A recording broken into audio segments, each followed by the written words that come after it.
This is Gamer Weekly, bringing you the latest of what the video game scene has to offer. On today's episode of Gamer Weekly, I have Jeff from Resonator, and we're going to be talking about Anew The Distant Light. Hello, everybody, and welcome to another episode of Gamer Weekly. And with me today is Jeff from Resonator Games. Thank you so much for coming onto the show. Hey, Justin. Yeah, thank you for having me. And I just want to say real quick, thank you for being the first game developer to ever email me. It's usually the other way around. So no problem. I heard your podcast and I thought it was pretty great. So I just thought we'd get in touch, see what's up. Now you're just flattering me. Trying to butter you up a little bit, right? So Jeff here has a game coming out called Anew The Distant Light, and they are kickstarting the game. The goal is $30,000, and the game looks awesome. And Jeff, for those that don't know what the game is, tell them all about it. Yeah, sure. So we're on Kickstarter right now, Anew The Distant Light. For those of you that play a lot of games, you can kind of sum it up in one word by saying it's a Metroidvania. So the game has a heavy focus on action and exploration. It's a 2D side-scrolling sci-fi game with sort of a unique art style, has sort of like that multi-plane parallax sort of feel. But the basic premise of the game is, and it's all sort of set up right in the first bit of the game, the first 90-second cinematic, is that something terrible has happened on Earth. And there's a rocket ship that launches into space, and you, as the player, are a little baby. So you're this little baby on a rocket ship, and you're sent 20 light years out into the deep reaches of space. And you wake up, the ship lands on this really weird alien moon, and you wake up as an adolescent. So you've actually spent the first 20-something years of your life on this ship. So that's the setup. Is you wake up and you're on your ship, and you're on this alien moon, and as you play and explore and fight your way through the game, you sort of learn through these very mysterious narrative, sort of embedded narrative spaces in the game, who you are, why you're on this moon, and sort of what happened on your home planet. So what was the inspiration behind you guys making this game? Oh, lots of inspiration, I think. I mean, Steve and I have been working on it for a couple of years. My development partner is Steve Copeland. He's doing all the engineering and game direction. We knew early on that we wanted to make a game in this genre because we love playing those old games, like the old Super Metroid, Castlevania type games. It has like a real classic sort of gameplay loop to it. As far as like the story, it was actually an idea that I had a couple of years ago for a short film that I was thinking about doing, and I sort of twisted it and turned it through many revisions, into something that we think would work pretty well interactively in an actual game. But as far as like inspiration for like what I'm doing visually and sort of with the overall tone of the game, I draw a lot of inspiration from artwork, like classic art, surrealist artwork, and concept art has sort of inspired me to try and make the game feel and look unique.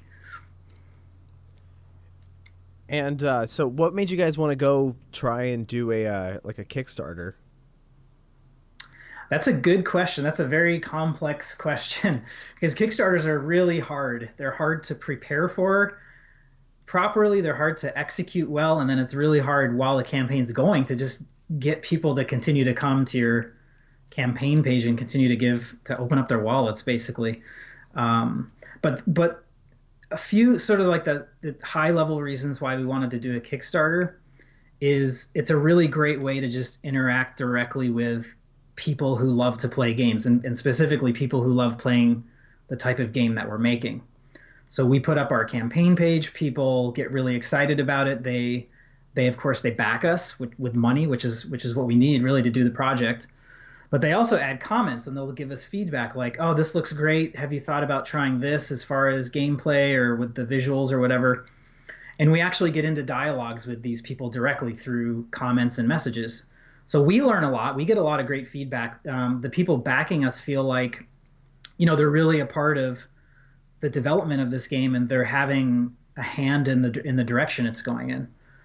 So That's really the main reason why. And we've just backed quite a few projects ourselves, and we see a lot of really great projects coming through Kickstarter. So we like the platform a lot. Is there any advice you'd give to people that are new to Kickstarter? As far as folks that want to get their projects backed on it, Yes. there's a lot of advice out there already from people who have done game Kickstarters, but I would say the thing with Kickstarter now, many years ago, you could put up a video of you basically just saying, "Hey, my name is so and so. I'm going to make this game," right? And then you just show a couple pieces of concept art, like some very rough gameplay for a couple seconds, and people would start throwing their money at you. But just because there's so many indie games being made, there's so many games on Kickstarter. I think there's like 130 or 140 games on Kickstarter right now. You have to just like really polish your game. You got to get your game to what appears to be like a near final state, like as far as the way it looks and the way that it plays in the trailer. That's really, I think, the most important advice is you just have to present something that looks really professional and really polished if you want to cut through all of the competition on Kickstarter with all the other games. So, because okay, when you emailed me, it said that you also you developed games like Bioshock 2 and Borderlands 2 and like some really high profile games. Hmm. And seeing you go from that to indie games, it's like it's kind of interesting because like a lot of people like in game development when they hit that point where they're like where they're making games like on the level of Borderlands and all that stuff, they're like it's kind of like a band going from like playing a garage to a stadium. It's like Yeah. what made you want to, I guess, like not really like give up the dream, but like what made you want to like step back from Hmm. going from doing something on like a higher scale to going to like an indie thing? Right. Yeah, that's a good question. We get asked that a lot, and I think it's a reasonable question. I mean, I've been working in games for 15 years. My partner Steve's been working in games for I think 17 years, and we both worked at really big studios like EA, 2K, BioWare, Volition, different places like that. And it was the dream, man. It was totally the dream. Like when you're in college or grad school and you're applying for jobs and you get interviews at EA, that's where I started as an animator. It's awesome. I mean, it's like this whole new exciting world of working on AAA games. And you know, I you work in those big studio environments for a long time. We did for 15 years or whatever. Um, and it was great. I loved it. I met so many great people. I worked on some incredible projects, really expanded my professional network a lot. But it just depends on who you are as a person. But for Steve and myself, we both kind of felt like we had our own ideas for games that we wanted to make, and we're starting to get a little tired, a little worn out from working on other people's visions, right?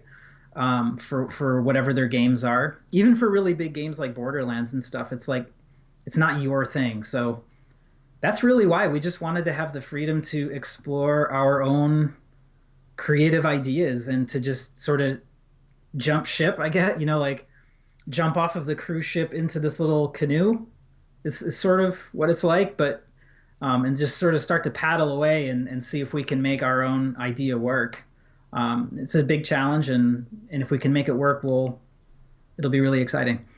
Because I think a lot of people don't realize too when you work for something as big of a company like 2K and stuff, and when you're working on bigger games and you have like hundreds of people working on that same game, it's really hard to really come together and have that one solid idea that everybody can agree with. Right. And so I guess yeah, no, I guess it's must be really nice to just be able to like just to push everyone out where you feel like like hey, I've got a really great idea, and you can actually implement that and get like that feedback on there too. Like yeah, no, like it's tough. Like a lot of people don't realize it, but like when you get into the bigger stuff, you're not really like, I don't know, like you don't really become like an idea person anymore. You just have to kind of like go with the flow of like everybody else, it seems like. Right. Yeah, I mean, when you're working on a big project with 100 plus people, you have a small role on that project. Small, not unimportant, because the little things that everybody's are doing are very important because they all come together to create that experience. But yeah, I mean, you don't like, there's very few people at those big studios that are making those big high level creative decisions like, this is the grunt we want to make. This is how we want it to look. This is how we want it to play. Those decisions are made by a very small handful of people. And then the actual grunt work, right, the production work gets passed down to the big team of people making the game. So, with that freedom of becoming an indie and saying, let's, with just 2 full-time people plus our composer, making that decision to say, we want to make the game that we want to make, that's very liberating, but it also comes at a huge cost. It's very risky financially. You're spending a lot of time spending a lot of time not getting paid, right? When you're making an indie game, you're living off of savings, or if you have other jobs or whatever, that's how you live. I'm a college professor, so I have a teaching salary, which is great because it allows me to do this indie game. But if you don't have another job, you're just off on your own making this game. So like financially, it's risky. You're tying yourself up from being able to take on other maybe paying projects, freelance projects. So it is very rewarding creatively, but it's also very stressful and risky, if that makes sense.